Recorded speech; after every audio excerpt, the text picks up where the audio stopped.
Vikai ir 18 gadi, un savas dienas viņa vada galvaspilsētā. Kopš 12 gadu vecuma meitene dzīvojusi ārpus ģimenes, jo mamma par savām atvasēm nav spējusi pilnvērtīgi rūpēties. Es no paša bērnības biju kā mamma, gan viņai, gan manai māsai un brālim.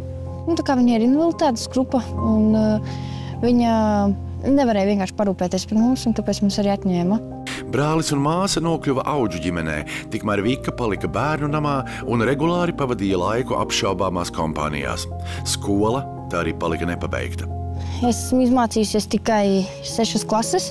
Vienā semestrī es varēju aiziet kādas 2, 3 reizes, un viss vienalga bija.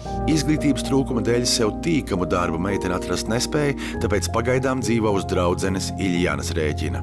Es zināju, ka es fiziski strādāt nekad negribēšu. Man kaut kā, es nezinu, man neļauj kaut kā smadzenes. Nesen kļuvusi pilngadīga, Vika ir sapratusi, ka tomēr vēlas dzīvē kaut ko sasniegt. Es gribu izmācīties beidzot un kļūt par kaut ko adekvātu.